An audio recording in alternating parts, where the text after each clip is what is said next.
Hey everyone, Sean and Dave here from Saturday Morning Cartoons. We need to thank the following amazing people for going to our Patreon account and supporting this show. So a huge thank you to John Helter, Jack Connolly, Derek Haynes, Alex Kazanis, Jarmaine Myrick, Carson Clark, Allison Keene, Dr. Jason Woods, the wonderful Melanie Harker, the incomparable Sean Paul Ellis. Oh, and the phenomenal David Trumbore. Thank you so much. Now, you guys might wonder why we are thanking ourselves and some familiar names of the podcast.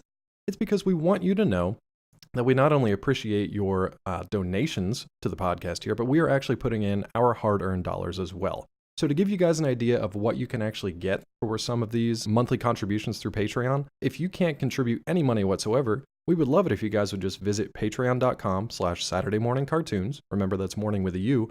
And just share that link out among your social media pages. That would help us out a lot and just get the word out there. If you do want to kick in a couple of bucks, you get some cool stuff back in return. So you may not know that we send out a monthly newsletter that not only tells people about upcoming news that we have going on, and we've definitely got some cool stuff coming in the next couple of months here for you, but we'll also announce the upcoming list of shows that we're going to be covering. So if there's a cartoon out there that you actually like, you're going to get to hear about it in the monthly newsletter. Other than that, you also get special thank yous in the newsletter. You get a special shout out like this one right here in each and every episode. You can get early access to weekly episodes, and you can also get access to our special behind the scenes rambling between Sean and myself. Oh boy. Yeah, there's some gems in there. So you're going to want to check that out. Again, head on over to patreon.com/Saturday Morning Cartoons to do so. And thank you so much to everyone who is a current patron. Thank you to our patrons. Thank you so much for listening. And now, on with the show.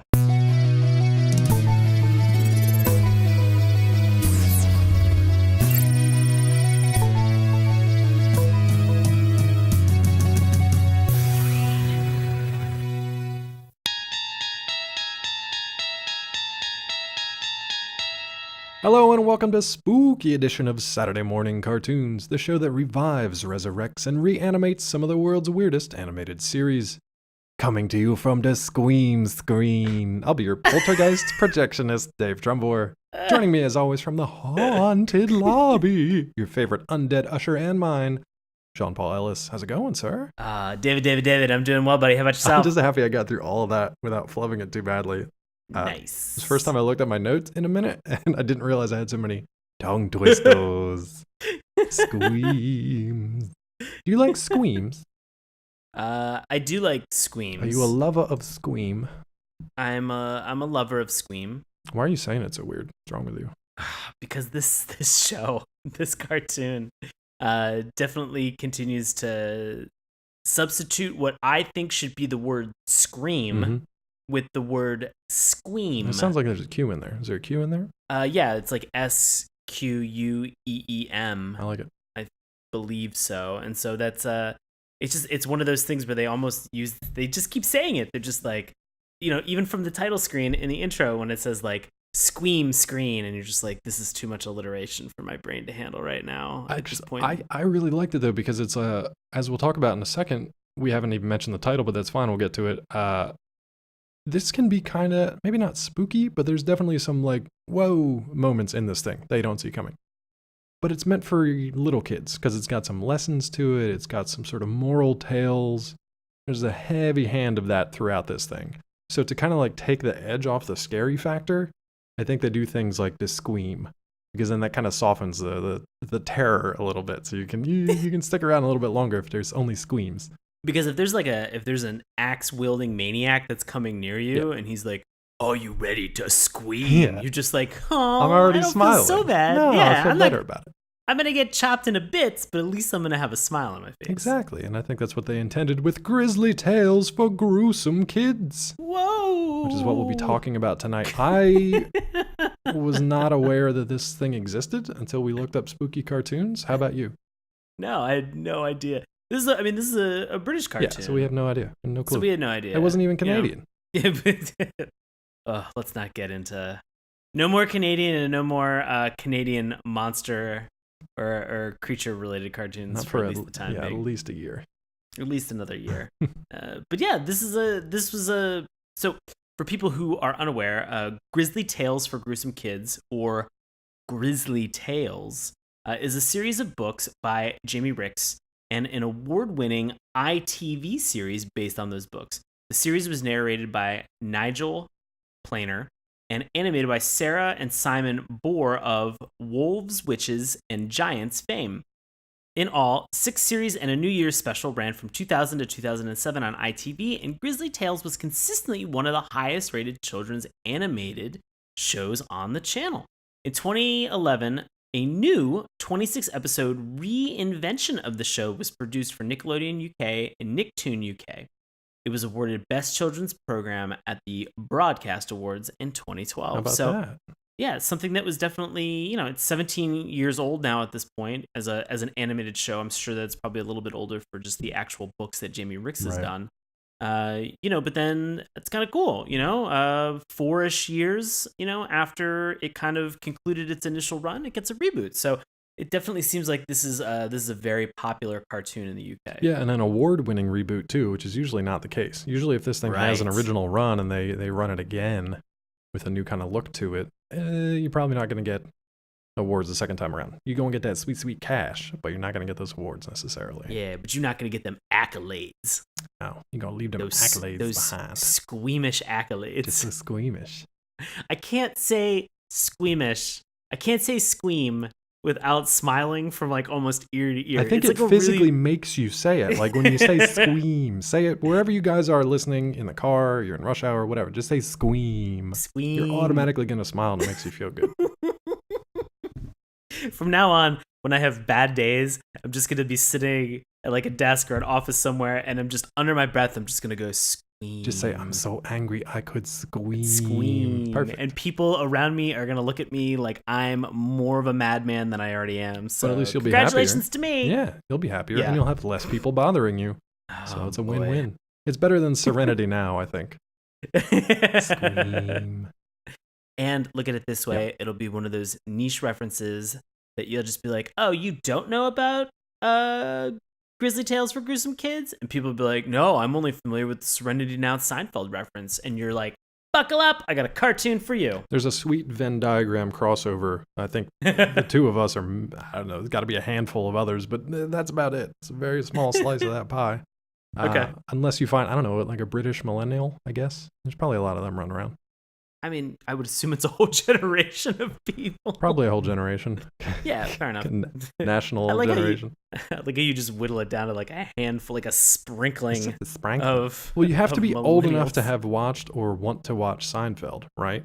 But young enough to have either been a kid or been an old weirdo revisiting this show on a podcast to watch Grizzly Tales for Gruesome Kids. We're definitely in the latter category of that. But if you were, I don't know, born in the late 90s and you were in Britain, you probably watched this show because it was an award-winning animation series. Hey, you want to know what this thing's actually about? Yeah, let's do it. If you didn't know it was British already, this is the most British synopsis possible. I'm not going to read it in a bad British accent, but you'll pick it up as I go along. So the series is a collection of morality tales, which also has insinuations of a horror story.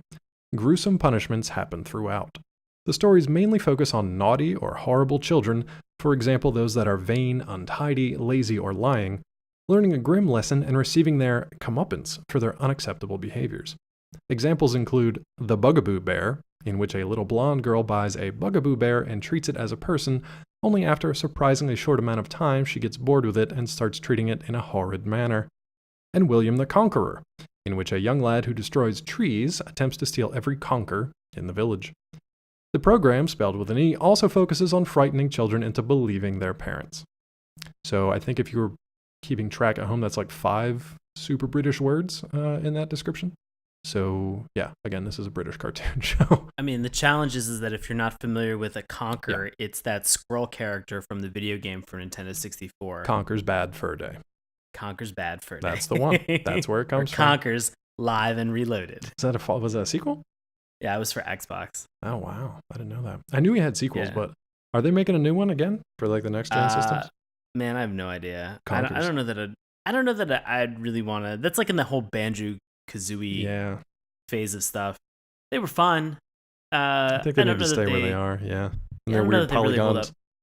Here's what I want to do is I just want to go watch a playthrough of those games or a speed run of it just to check it out again. but I think I'm probably cool with not playing. You should watch a Banjo-Kazooie speedrun. I think it's pretty tedious, actually. But in all seriousness, a conker is a horse chestnut? Yeah, I was going to say, is it an acorn or is it a horse chestnut? It's a chestnut. It's a horse chestnut. So why are they not conkers roasting on an open fire? Was that Americanized for us? I don't know how we localized those songs. What do you like better, chestnut or conker? I guess chestnut. I guess like chestnut better. Chestnut. Yeah, I like chestnut better. Chestnut sounds weird to me. Like there's something.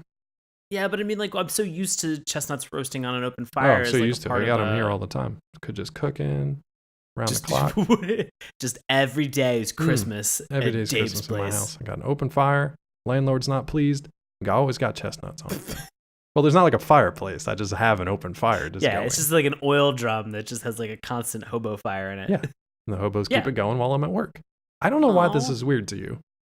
It's not the way that I telework, but at the same time, I'm going to be honest with you. I'm not going to say no. If you have creative juices that are flowing in, the terms of conkers and horse chestnuts and hobo fires, then, you do you, buddy. Because I think I would just be too weirded out if somebody was like, hey, you want some of these conkers? And I'd be like, it's horse chestnuts. Ah, the fifth fucking time. Yeah, they are slow learners, but the place came with easy access to chestnuts on an open train fire. Trestles. Yeah, I mean, I think it's kind of great. I don't know how we ended up here, but okay, back to Grizzly Tales.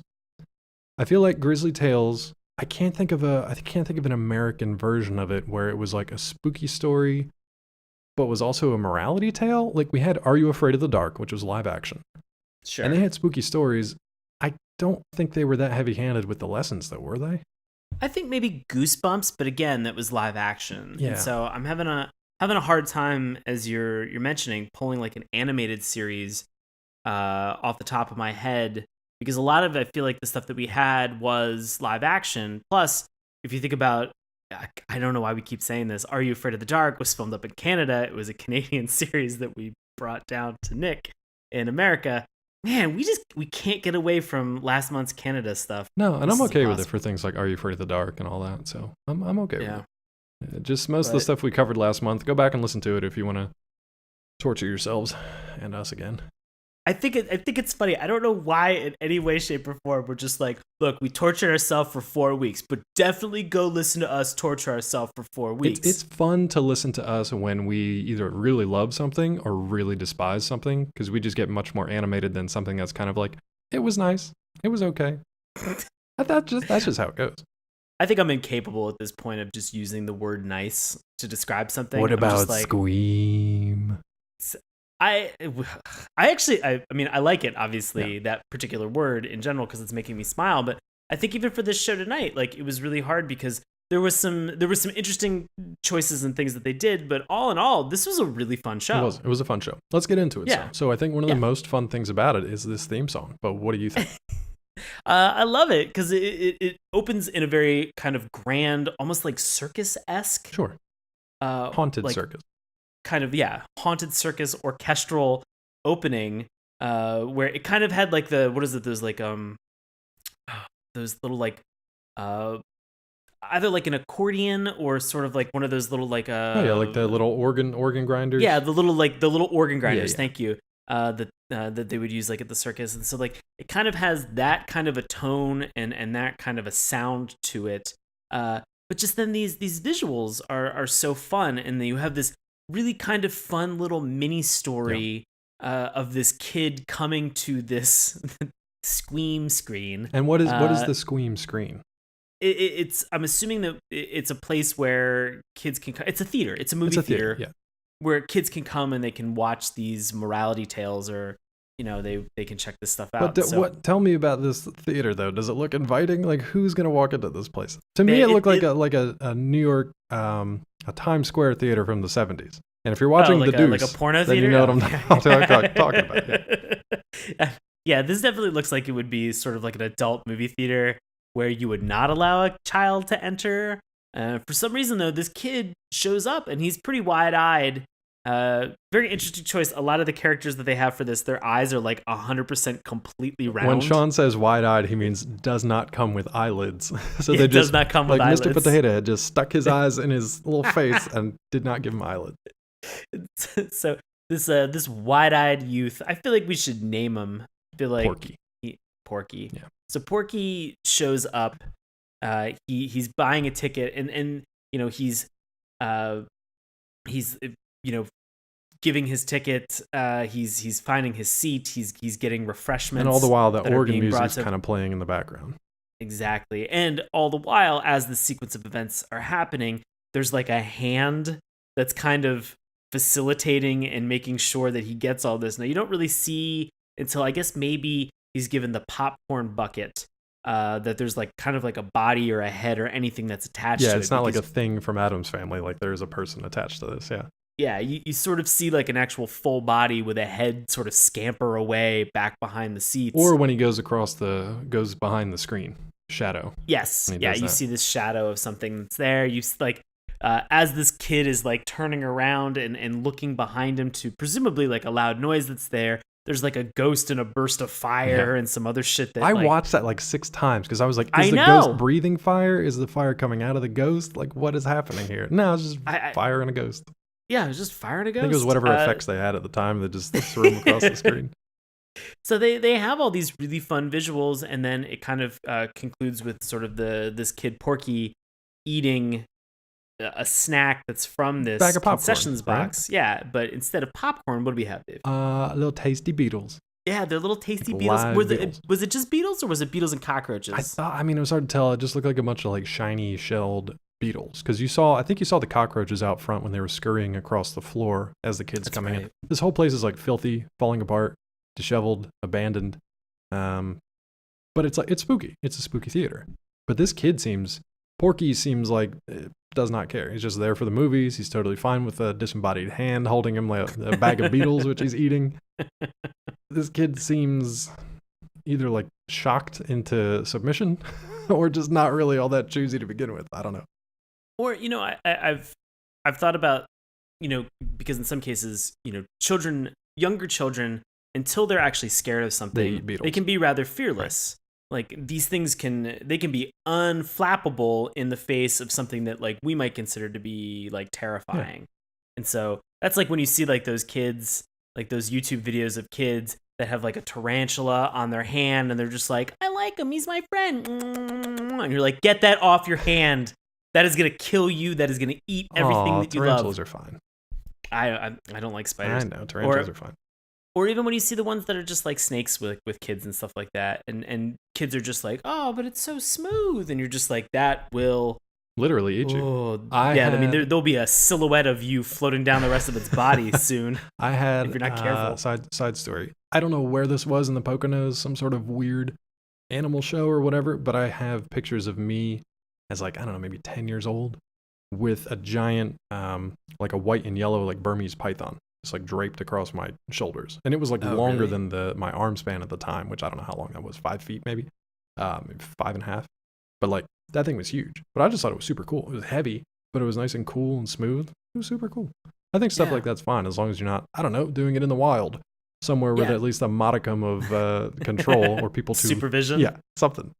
So I guess I think this is the challenge for our little guy Porky, who's sort of going through this, is that it's just maybe not something that he's terrified about. And speaking of supervision, there's nobody there with him. Like he's there by himself.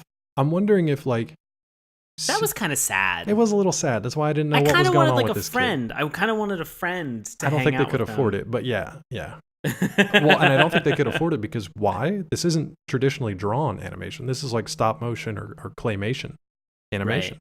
So it kind of tripped me up because I thought the whole show was going to be like that, but it wasn't.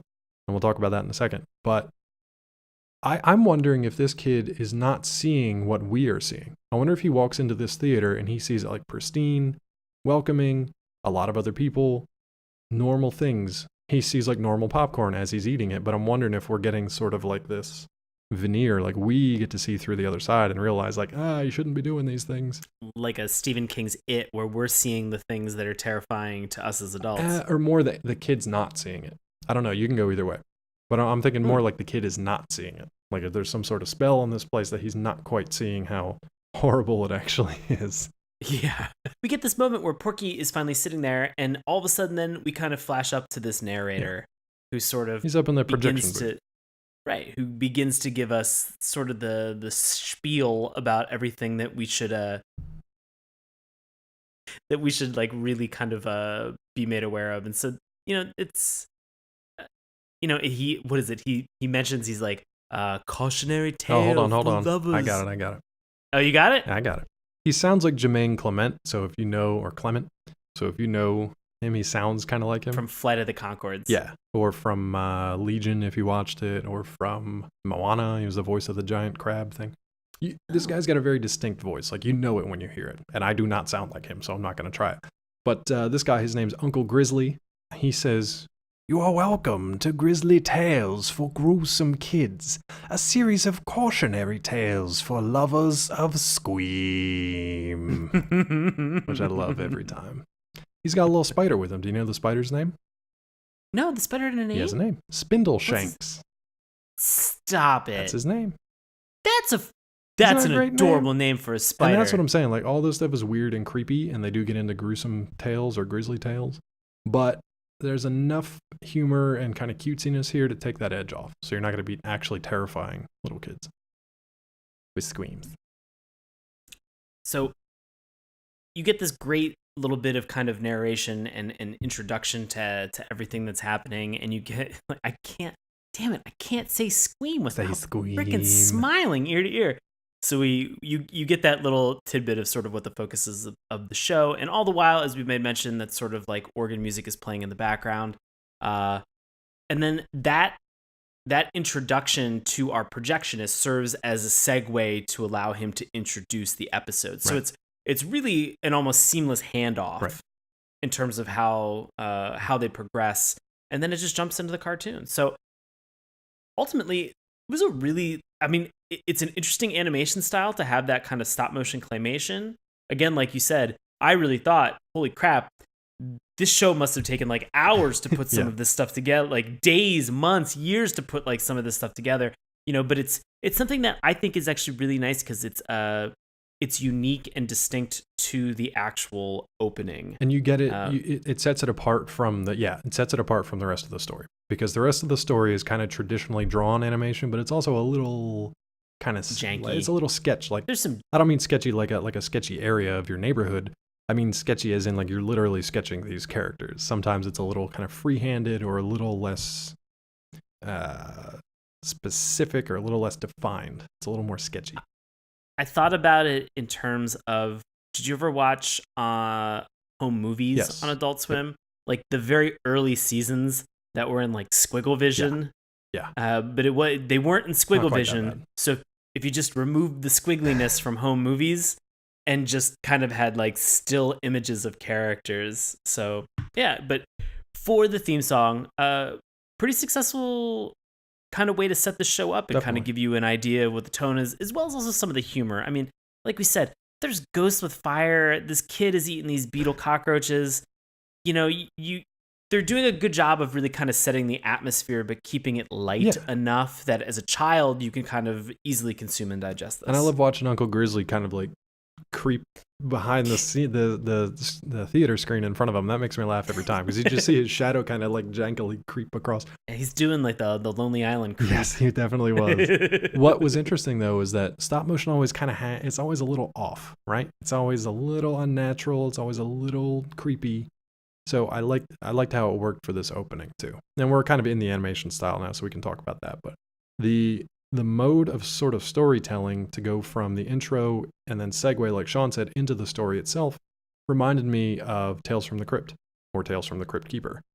Yeah. Because you had this sort of intro that was always the same, and then it would land on your narrator. And then after the title screen came up, you would go into the early setup for your story. So it's kind of the same thing as Tales from the Crypt or Tales from the Crypt Keeper, just not quite as spooky. But I mean, I think that's the point, is that, again, I'd say the one thing that this has a leg up on from Tales from the Crypt is that not everything had to be a terrible pun. Yeah, they did not. He didn't force stuff. He was goofy, but they didn't linger on stuff too long either. He pretty much just set it up and moved to the next thing. That was it. Like, there's definitely one joke that they set up at the beginning that has a little bit of a payoff towards the very end. It's so Grizz makes some comment about how like little kids lying, like, you know, that like you lie like that and it's something that you could set your pants on fire. And then at the very end of the episode, it comes back and, you know, you've had like close to 8 or 9 minutes. I thought you were going to say you've had like 8 or 9 drinks. I was like, good God, this is only a 10-minute show. Children, man. So you have that little bit of space and distance, and then it comes back, and as Grizz is sort of explaining and kind of giving that lesson at the very end, you slowly see his pants like light on fire, and you know, and he kind of comments and like fans it out and stuff like that. And so, but that was fun. That kind of like intro and outro. You have that with Uncle Grizzly. So him and Spindleshanks are sitting there, and they give you kind of this intro and then outro. And the outro of the second one, we're gonna save for the very last moment because that I was just like, holy shit. Ooh. So that was a little rough, but it's fun. The intro and outros are fun. I like that character a lot, more so sometimes than the stuff going on in the main story. So we've talked a little bit about the animation style that we have for the intro. We've talked a little bit about the animation style for the episode itself. Is there anything else that you can think? The idea that I had for the animation style within the actual episode, I know that we talked the home movies aspect of it, but like very like solid colors. There wasn't like a ton of shading. No, it felt very flat too, right? Like there wasn't a lot of depth behind it. It looked almost like you were looking at like a storybook. A storybook or cardboard cutouts kind of like laid on top of each other, but no real sense of depth. It was very two-dimensional and very kind of static. They kept using the same. It was like flipping through a storybook or a picture book because it was the same settings, and then they would animate stuff in front of it, and they'd reuse a lot of stuff over and over again. Oh yeah, but it works for like the 8 or 9 minute main story that you're watching, and it was fine. It reminded me of Courage the Cowardly Dog a little bit, a little more primitive than Courage, but kind of that sort of frenetic, always kind of moving but never quite sitting still and being defined kind of look to it. That's about it, though. I don't really have anything else for the animation. Yeah, no. I mean, it wasn't like it was interesting enough to watch it. I also think that like for our little buddy Porky, who was like sitting down watching something on the watching an actual movie in a theater on the squeam. Oh no! But it's damn it! It's one of those things that it must be like very weird to like sit down and watch a movie, and all of a sudden it's like presented to you in terms of a storybook. I would have been like, I kind of want my money back for my ticket. I'm a concerned patron. That's right. Who didn't pay? I paid for the IMAX version. Yeah, he did. Of this screen. I paid for the 4D version of Grizzly Tales, where I actually get eviscerated in the middle of the movie. It was interesting though, to your point, that like the stop motion is the intro, and then the cartoon world is the story. So it's sort of like we are live action, obviously. The kid is in stop motion, and the kid watching the story is in 2D animation. So it's kind of nice to separate those layers out and be like, here's stop motion kid, watch this 2D animated story. Just kind of nice. And a lot cheaper, I would imagine. So. And I will say this just in terms of the pacing of the animation. Like, I know that you said it's kind of frenetic, that there's like a lot of movement, but it's well paced. Yeah. You know, if we haven't stated it and made it very crystal clear, these episodes are 10-minute snippets. And so, you know, you have a setup at the beginning where you're sort of introduced to Uncle Grizzly and Spindleshanks and our buddy Porky, and then that segues into the actual episode itself, completely separate animation style. There's a break, you come back, you know, you get sort of a quick intro, and you're ushered into another episode. Yeah. You know, and for what they are, like, this was because we've complained about this a lot, where we've had cartoons where we're just like, this should not have been a 23-minute cartoon. Right. This should have been cut down to like a 5 or a 10-minute son of a gun. 0 minute, yeah. You know, or a 0 minute. Or like we've watched cartoons where it's been like, this is an intro to a 4-part miniseries, and we're just like, that should have been one episode.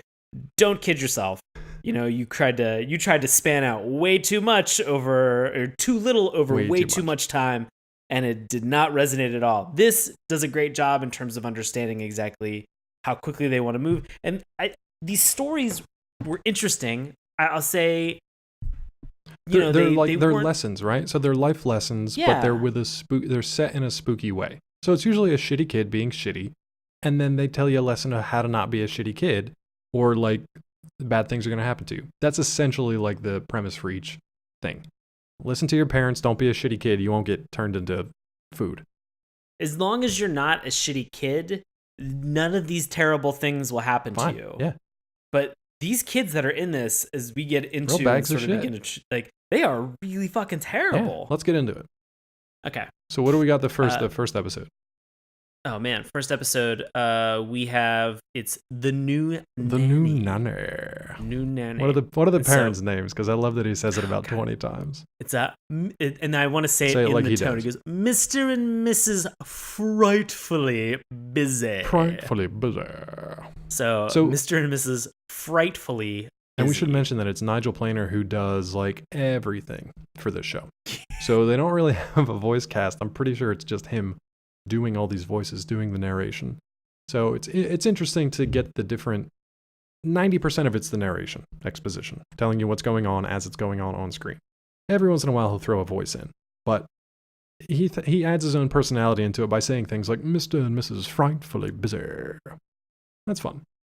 It's just him hovering on the word bizarre for an extended period of time. To stretch the animation budget out a little more. But I mean, like, it's delightful. It's like, he does a great job with narrating all these, so I really did enjoy that. So let me ask you real quick, what's the first thing that really grabbed your attention in this story visually?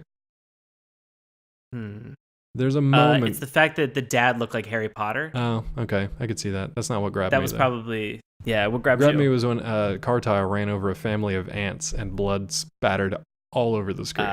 This is like, holy crap, like that doesn't have anything to do with the story. Well, but I mean, he does make mention at some point, he goes, this family is in South London with the collective intelligence of ants. Yeah, but then he runs over the ants and they like spurt blood everywhere, which is, I'm pretty sure, I don't think that's what happens to ants, but. Well, I don't think so either, British but I just ants, think they're trying. British ants? Are they full of blood? That makes total sense. But they get into this. So we have Mr. and Mrs. Frightfully Busy. Yep. We have old Mrs. Mac. Is that the nanny? Yeah, that's the nanny. And she's lovely. She's a wonderful woman. Very nice. Very helpful. She's there to be a nanny. Take care of the two kids. But these kids, though, holy Tristram crap. and Candy. Yeah, they are terrible. They're rotten little shits. Give me what are some of the things they do? Oh man, so they were throwing a blanket over top of old Mrs. Mac, and then they threw her out of a window. Yeah. These kids aren't screwing around. This isn't like, they're just not behaving or not eating their grilled cheese sandwiches. Like, these kids are trying to murder their nanny. Yeah. This is the thing that was so inherently British that I smiled, is that I can't say it without the voice. He goes, put the bits that they don't want on her chair. And so they're saying that they put the bits like from these meals, from these things that old Mrs. Mac has cooked for them. And like they're putting, like, it looked like 2 sausage links, mashed potatoes, and like maybe collard greens or something like that. I'm looking at it thinking to myself, man, I'm really hungry for exactly what they just bangers and mash put on her chair. That looks really good. So they're putting food on there, and like, but it's hard because like they have now de-escalated in terms of what they're doing. Because first thing is throw a rug on her, throw her out a fucking window. It's hard to come back from that. We had her sit on food. It's just like, ooh, guys. But these kids are rotten across the spectrum. They're either trying to murder you or just make your existence a living hell. I mean, they're spitting water in her face, and then. But what's the worst thing that they do? What? What's the worst thing that they do? What you were about to say? Oh, lying to their parents. Yeah, they basically blame everything if the house is a mess or whatever, or they've got like, I don't know, lacerations, which they don't, but they basically blame it on the nanny. They're like, she treated us badly and she wouldn't give us dinner and she beat us and she like all this stuff. Yeah. Well, this was the thing that was so fucked up about the whole beating portion of this, is that they say she beat us, and the parents and Mr. and Mrs. Frightfully Busy did not seem phased by this. And then they bring up the fact that, like, she beat us with your golf clubs. Yes. And then the dad was just like, I can't believe this. Like that was the thing. Like, yeah, the fact that your kids were beaten, which they weren't, because this is all a lie, by their nanny, did not faze you whatsoever. The thing that registered and suddenly clicked in that, like, oh shit, my kids shouldn't get hit by a nanny, is the fact that they may or may not have used your golf clubs. Maybe this whole family is just really shitty. I think that's the whole, that to me, I want to say this up top. As we talk about these two episodes, every single person in this, old Uncle Grizz is just giving you the worst of the worst in terms of people. These people are awful. Except these for the humans nanny. Are all nanny was garbage. I don't know. We'll talk about kind of what she does towards the end. Fair point. Yeah. So I think that these people are just not great humans in general, and so that's the point. And some aren't humans at all. Yeah, right. Well, I think that the challenge that I have with sort of getting a message out of all of this then is that if you're surrounded by terrible people and you learn these lessons from terrible people, it's almost you can't really distinguish then who around you is actually a decent human. It was like you already need to have that in you first. You already need to know right from wrong first to just be like, oh, what these kids are doing is terrible, so don't be like these kids. Because there's not another one in there that, like, there's not a good person that, I mean, technically for what you know, the nanny is a good, innocent person who didn't deserve any of that stuff. She was just doing her job. And then she gets canned. Sure. But there wasn't like a good person who was acting opposite these guys. Everybody's just shit people everywhere right now. Yeah. So, okay, what happens? You come home, you're frightfully busy, and the nanny's beating your kids with your golf clubs. What was the first thing you do? Like, oh, are you positing, like, if that actually really happened? Like, if you're Mr. Frightfully Busy in this cartoon, what's the first thing you do? Oh, you'd fire your nanny. Exactly. You'd call a new agency, and you would lie to that agency and tell them that they are the most adorable kids you'd want to meet. Of course. And this agency immediately is just like, yeah, we'll send over a new nanny first thing tomorrow morning. And then the nanny arrives, and it's totally normal, and life goes on. No, let's pause right there. The nanny shows up, and the nanny is a 35-foot python. Oh, like the one that was across my shoulders as a kid. Yeah, exactly. Oh, weird. It was longer than your wingspan. Okay, cool. So this is where the kids learn their lesson because the snake eats them and craps them out. No, not at all. Oh. These kids are terrible. Well, the nanny makes a mistake, right? What's up? The nanny makes a mistake. I don't really think that the nanny made any mistake. No. The nanny makes one mistake. She shows up, and everybody sees this giant snake rise up, and the kids are terrified. They see this thing, and they're like, holy shit, are you going to eat us? She's like, no, I'm your nanny. I just want to love you and take care of you. And then they turn back into little devil children because they're like, she's weak. We can beat the hell out of her too, which they definitely do. So that was her mistake, is not being tough with these kids. Here's some of the things they do. They put her tail in boiling water. Yep. They scatter tacks around the floor and the ground that she has to snake move. What's a snake move? Slither? Yeah, slither. Golly, words. She has to slither over. They literally stake her to the ground like Lilliputians. They use her as a TV antenna by sticking her up through the chimney. And they stuff her head down the toilet. These kids are little shits. So that nanny doesn't last more than a day. She's done. She's out. Because the kids lie again. Right. And they say that she was terrible. Yeah. So they toss that nanny and they say, that nanny was awful. Please send us your best. Yeah. And they're just like, yeah, don't worry about it. We got your back. This is Animal McMagic, by the way, is the name of the nanny company. Animal McMagic. Yeah. It's Animal McMagic. That's what I got. Yeah. Okay. I heard Animal Milk Magic. So I'm glad McMagic sounds. I don't know. I mean, it could have been. I heard British, Milk who Magic knows what goes on over there? Milk Magic. Ooh. Milk if Magic. You're hiring a nanny from a place called Milk Magic, you Milk Magic. might not want to tell your wife. Probably up. Something to keep off the books. So we get this whole thing where we get a new nanny that shows up. New nanny. What kind of thing could this be from McMagic? Totally normal human milk-bearing nanny. Yeah. Or is it a spider? Or is it a dog-sized spider? Dog-sized spider. This is a big spider. It's a small dog. Yeah, it's like it looks like spindle shanks. Spider. Like a big purple kind of puffy spider. Spider makes one mistake. Yeah, that mistake is basically telling them the kids that to treat her like she's the nanny. Too nice to the kids. So what happens to the spider? The shower scene really fucked me up. That was really weird. I don't know what was happening. Yeah, so they decide, because they make mention that evidently everybody knows that spiders are terribly afraid of water. Yeah. So these two kids, Tristram and Candy, and they bring the spider into the shower, and you just see from the like silhouettes from the curtain, like Psycho, from this like yellow curtain. Yeah, like it's Psycho. And they're like scrubbing and like cleaning themselves. I mean, good on them for personal hygiene. The spider's like bouncing, or something is happening in between them, and it looked really strange.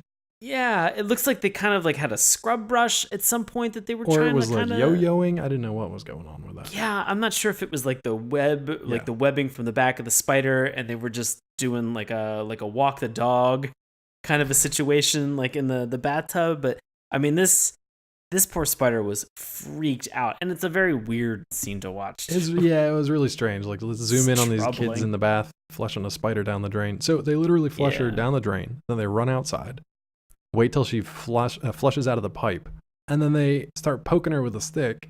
And I think, is it the dad or just a different adult that shows up?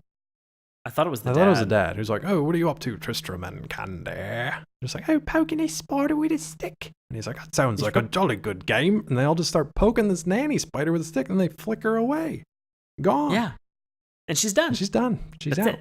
All right. So rule 3, right?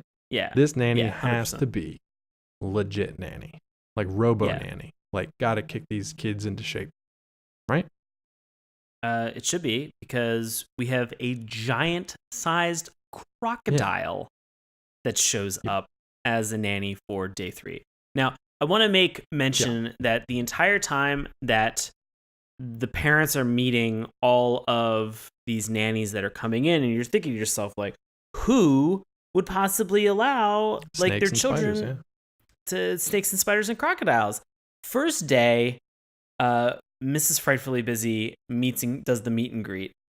Second and third day, they take great emphasis at the fact that Mr. and Mrs. Frightfully Busy were too busy to even be able to meet with these new nannies that are coming in. So they just leave the door wide open to their house in South London so that the nanny can just simply come in. And if you're thinking to yourself, that doesn't sound like great parenting, guess what? Again, all of these people are garbage. Yep. So garbage people. You're right on track. So what about this nanny? Did she make a mistake? No. This nanny gets straight to it because they're running out of time. This nanny gets straight to the point, because they're grinding out the clock. Straight. You come back into go ahead. Like, I was gonna kind of cut towards like what happens, because the mom and the dad come home. Well, she straight. Or do you have stuff like just that she straight eats the kids? Yeah, she eats the kids. Eats the kids, which is what should have happened in the first place. Straight eats the kids. So then it like fades to black, and you're like, well, I guess that's the end of the Tristram and Candy. Yeah, well, this is the next part where this show gets so inherently English and British that it just made me... Because the parents come home and they're trying to figure out where the kids are, and so they're searching all around the house, can't find anything. All of a sudden, and I quote, they found 2 warm eggs in the airing cupboard, which they brought down to boil with their tea. And I literally, I heard that line and I had to back it up twice, and I was like, airing cupboard, found 2 giant eggs, boil an egg with your tea. That was the biggest, what the fuck is going on right now? It's super British. That it's so British. None of it surprises me, but all of it just delights me when I heard it. It was a delight, an international delight, if you will. John Luke. So what happens when they boil these eggs? Presumably the kids turn into mush. No. These kids hatch out these eggs. That makes sense too. Which, I'm going to be honest with you, made me reconsider how I understand how crocodiles work. Mm-hmm.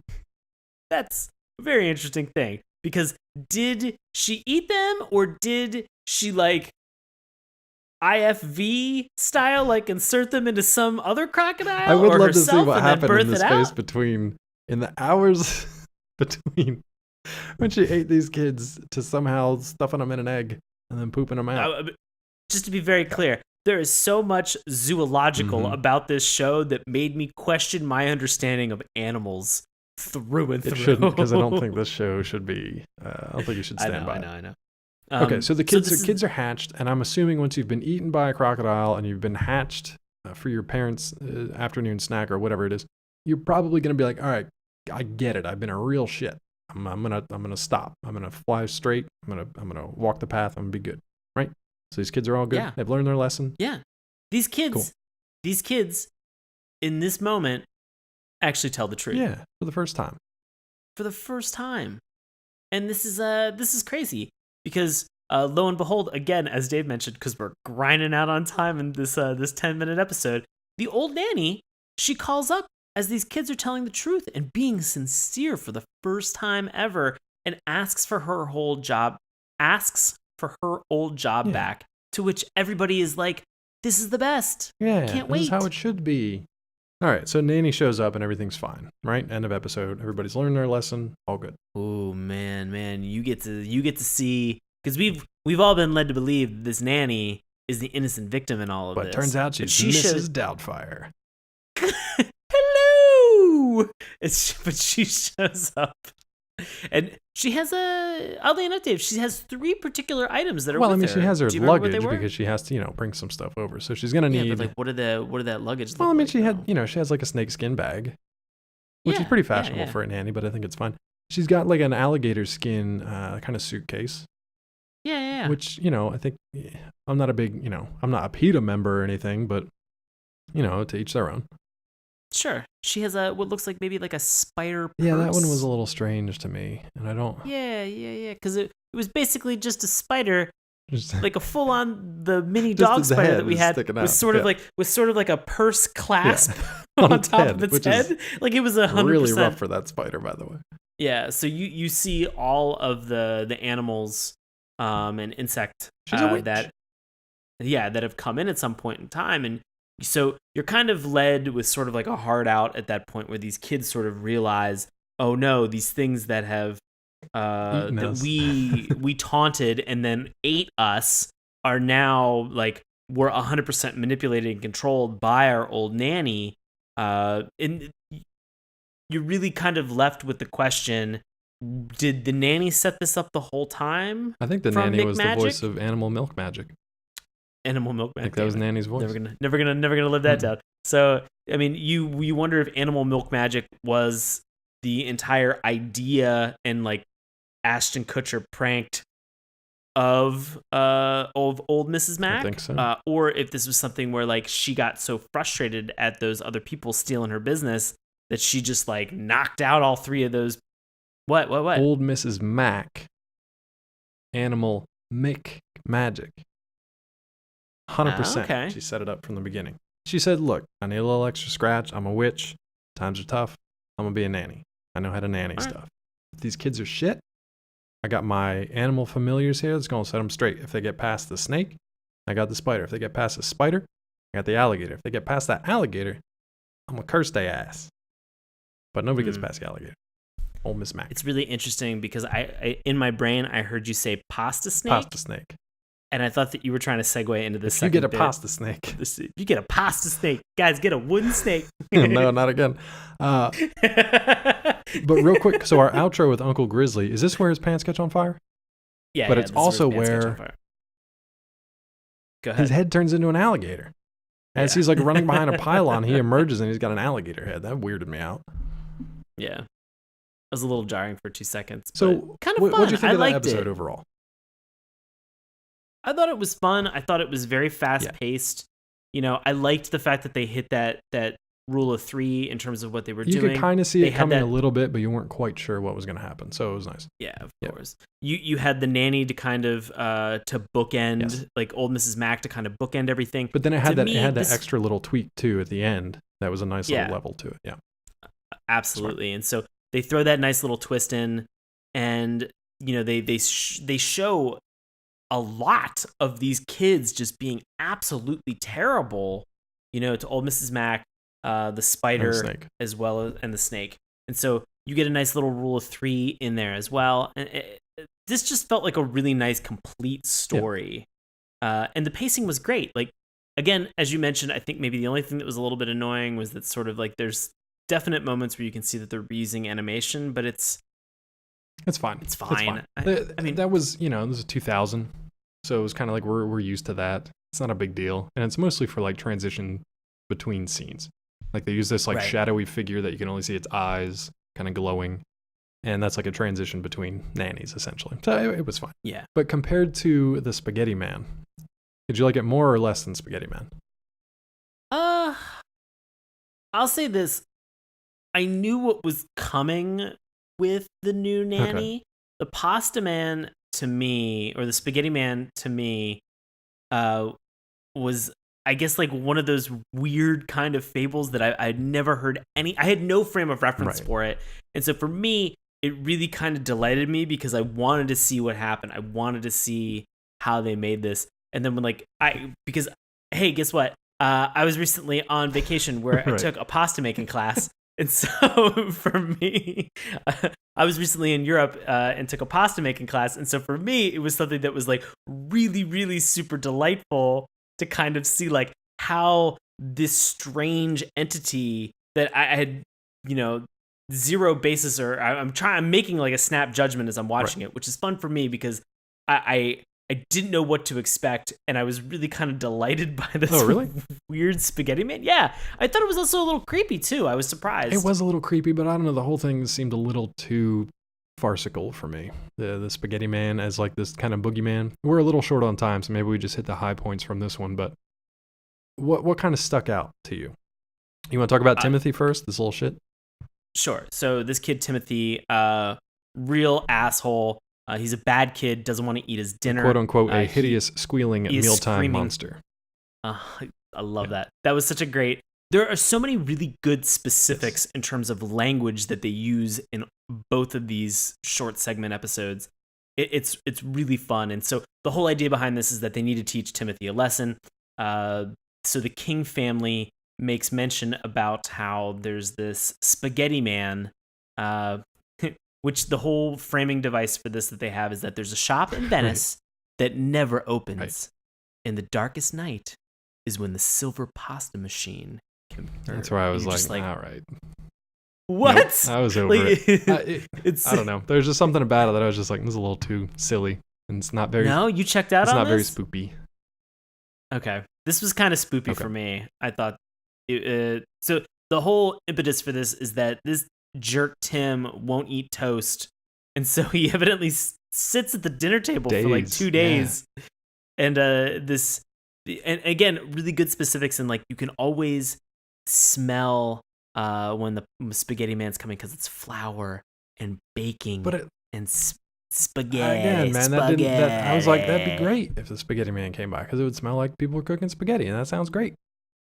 Did you see all the kids that were in the room? Yeah. So before we get there, the one thing that creeped me out wasn't the smell of like flour or baking. The thing that creeped me out was when he was like, a hand was scratching his cheek, but it wasn't fingernails. It wasn't sticks or pins, but spaghetti. Spaghetti. I cracked up, and I was like, that's also really creepy.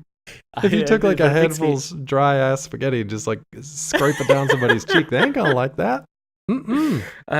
I just because I was, as I made mention, sort of my vacation.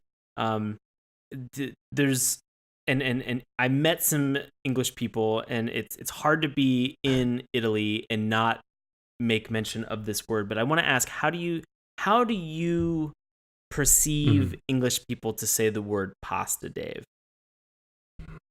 Pasta Dave. Because it's unique. Not pasta Dave, just pasta, comma, Dave. I don't know. I'd still say pasta. Oh, really? Because every time I heard anybody who's English, and again, it's one of those like tomato things. I find this delightful. It sounds like they're saying pista. Pista. I want to know if there's a difference between like a Cockney accent and like a more I don't know. What are the definers? Basically, whatever the Jersey accent versus like the like the refined Manhattan. I don't know. Manhattan? Manhattan? Refined. Oh, those refined Newark. Oh, those Newark fine. accent. Those fine Italians from New York. Hey, come on, Dave. You keep talking like this, I'm gonna send spaghetti, man. What I'm talking about. But like, a Philly versus a New York versus a Boston. Regional dialects. So I'd like to hear what different people. All of our British listeners, expatriates or currently living or Brexited, wherever you are. Let us know how you say pasta, please. Ah, God, I love it. It's so funny. Pista. It makes me giggle. Pista. So the whole idea of this is that Tim doesn't eat this piece of toast for X number of days. Spaghetti Man comes and abducts him. All right. So we get to this point now where this show loves blackouts, like stealing children in one version or another, and then kids black out and they wake up somewhere else, which that should terrify you as a kid. Yeah. Never go to sleep again. You know, I'm not a kid, but after watching this show, I'm just terrified of like a blackout. I'm gonna pay somebody to at night while you're sleeping, just what the fuck would you do scrape that to me? your cheek with dried spaghetti. It's gonna happen tonight. Why? Tonight. Please don't pay anybody that 1 in the morning to me tonight. That's a tearjerk. 1 in the morning. Spaghetti cheeks. So we wake up and we have Yeah. Tim after this blackout. He's in this room. Did you remember what Spaghetti Man had labeled all these different kids? Some are marked spaghetti. I think it's the fat ones that are marked macaroni. And I know that Tim has a separate label. Yeah, so we have thin kids that are spaghetti, fat kids are macaroni. We have kids that are labeled as fasta pasta. I didn't catch that. I didn't know what he said. I don't know what fasta pasta is. I looked it up. I didn't know, so I had to like look it up. Presumably, like it's like a brand. Oh, that would make sense if it was a British brand. I know that comedians are usually labeled fusilli. Like Jerry Seinfeld would be a fusilli Jerry. Oh my God. Okay. Nailed it. But yeah, it was get like fasta pasta, and then we have kids that are also labeled as lasagna. Guess who's lasagna? It's Tim. It's Timothy. Little Tim. You little shit. Boy, I thought that this was a fun scene to kind of have all this, because guess what? Lo and behold, in the background on the bench waiting and labeled. Hold that thought. Go because ahead. I'm like, we're getting to the end of this episode. Like, how are these kids going to get out of here? What's the moral of this story? Well, turns out. Yeah. I was going to say, as these kids are labeled on the bench, they do like a pan over all of them with these like little stickies that say the different type of pasta. And we see Tristram and we see Candy. Oh, I totally missed that. Yeah, dude. I was like, that's a sweet fucking callback. I totally missed that. To have the two of them that on would there. have made me squeam. Oh, boy. But Dave, to your point, you know, you're just sort of like, this episode's down on time. There is no. Timothy literally just goes moral. missing, and the parents are like, "Do you notice anything different?" And they're like, "It's a lot quieter and a lot less stressful at breakfast." Well, this was the thing that really freaked me out, and this is the scariest part of the whole thing, is that, you know, Timothy's probably presumably like 10 years old.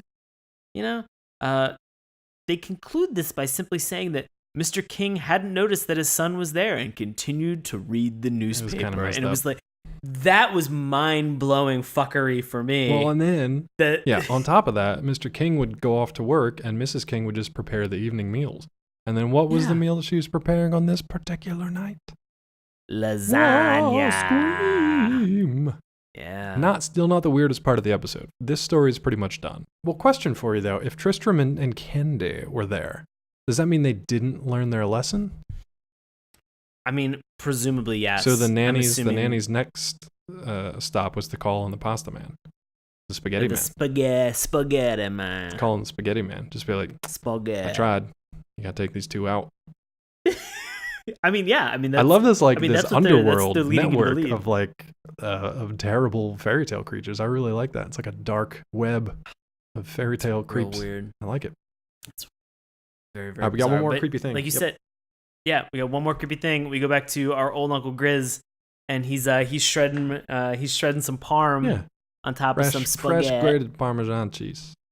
Yeah, and he is just, and this freaks me out. I did not like this. I did not like this. If you guys are squeamish at all about grating things in the kitchen, maybe just skip on ahead. But this is something where he's grating cheese, and the camera kind of pans up a little bit as he's doing it. Yeah, and so then he produces his hand, and he's clearly grated off a majority of the fingers that are on one hand, so he's got nubs. Giddy about it. He's excited. The spider is freaked out, throwing up flies in the background. I was like, what the shit? So that was how you end that episode. That skeeved me out to no end, but I loved it. Golly, what a weird way to just... Oh, boy. Anything else from Grizzly Tales for Gruesome Kids? No, man. Well, before we get to our love it or hate it tonight, we got opinions, buddy. What about other folks out there? Do you think they have opinions? Oh, man, I'll tell you what. Internet, everybody listening, you guys have opinions. They're great opinions. Sometimes they're really bad opinions. To help us out with these opinions, we are going to toss it over to our longtime listener and friend of the show, Bobby Anthem, for this week's Love It or Hate It. Bobby, take it away. This week's Love It was submitted via IMDb by Evie Grace Murphy from the United Kingdom on March 5th, 2013. It's entitled Brilliant Entertainment. Grizzly Tales for Gruesome Kids is the perfect entertainment for children who enjoy fright and comedy. I watched this myself as a child and loved it. The animation was simple and Nigel Planer was brilliant as the narrator and voices of the characters. Not only was it entertaining, each episode also contained a message that wasn't too preachy. It also had some adult humor as a little nod to the parents. If you're looking for an entertaining few minutes, I highly recommend Grizzly Tales for Gruesome Kids.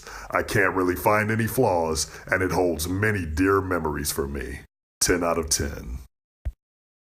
And Your Hate It was submitted via Amazon, was given 1.0 out of 5 stars, entitled No by Mamazon on May 22nd, 2015. She said, "This was extremely weird and not in a cool way." Always a pleasure having Bobby Anthem on the show. Thank you so much, Yes. sir. You are the best. All right, buddy. Recommendation time. Grizzly Tales for Gruesome Kids. Do you recommend it? And if not, does it get the dip, meaning it's been erased from all existence? I'm going to recommend Nice. this. I really enjoyed this. I think that it was quirky enough for some of it. It was quirky enough. The pacing was great. I really feel with the success of the theme song kind of guiding you in and sort of setting the tone for the rest of the show. They don't try to ham fist or shovel anything in with the actual framing story of having Mr. or Uncle Grizzly sort of introduce these episodes. So nothing feels cheap or punny or unnecessary. A lot of this stuff just feels weird and creepy, and I don't know. I've never heard of Spaghetti Man, so I'll be honest with you. This is like a weird Slender Man shit. It's like a kid-friendly Slender Man, sort of. Yeah, that I kind of enjoyed seeing something new, unique, and imaginative that I had never heard of before. Definitely. So, I definitely recommend this show. I feel the same way because it's a super fun premise and it's a real easy watch. Now it definitely skews younger, right? So you're not going to be sitting there binging a bunch of these. But if you have younger kids and they're shits and you need to teach them a lesson, put them down here, and then you can terrify them the rest of the night, or the rest of their lives if you want, and say, if you don't eat your food, the Spaghetti Man's coming. Like, problem solved. There's nothing I can do about it.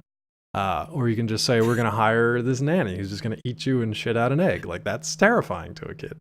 So I think it's a fun way to psychologically damage your children if they're being shits. And not being a parent myself, that sounds fun to me. So I'm going to recommend it. It's fun. It was fun. Yeah. It wasn't quite as spoopy as I thought. It was more just kind of like weird and a moral tale. The weirdest things were probably Mr. Grizzly or Uncle Grizzly at the end. But it was fun. It reminded me of Courage the Cowardly Dog with a little bit of Are You Afraid of the Dark, a little bit of Crypt Keeper. So if you like those things, you'll feel right at home with Grizzly Tales. Yeah. Nice. All right, buddy. That's going to do it for this week about spooky cartoons and squeams. What do you have going on the next couple of weeks for listeners out there? Guys, as always, I do live improv comedy in Washington, D.C. with a group that's called Nox. That's Nox ! We perform for Washington Improv Theater. You can find out time, tickets, all the details, witdc.org. And I'm always on the grams and the chirps at Sean Paul Ellis. The best part is that Sean now has 280 characters of chirps to share with you folks out there. I don't even know how to use this anymore. Really I don't even know what you are anymore, Twitter. If you want to find me on the Twitter, you can do so at Dr. Claw MD. If you want to find out more about this show, oh, hey, by the way, I forgot to tell you, you can also find me on Collider.com, Nerdist.com, and DaveTrumbo.com. Take out. If you want to find out more about this show, like, I don't know, what else is coming up this month on Spooky Cartoons, head on over and check out our Patreon page, patreon.com/Saturday Morning Cartoons. Remember, that's morning with a U.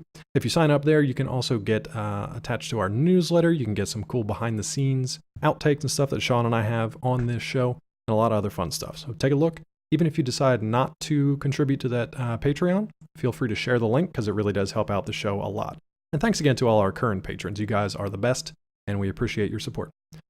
Otherwise, if you want to find out more about SMC, you can head on over to SaturdayMorningCartoons.com. Check us out on Twitter @MorningTunes. Take a look at Sean's handiwork on our Instagram page. Keep the conversation going on Facebook. And listen to our free audio podcast each and every week through YouTube, iTunes, Stitcher, and Google Play. As always, if you want to get in touch with us, drop us a line, SaturdayMorningCartoons@gmail.com. And because I mentioned that, another way to get our attention is to drop a comment on our relevant episodes on YouTube, which is exactly what William McGinn did recently on our Monstered by Mistake episode.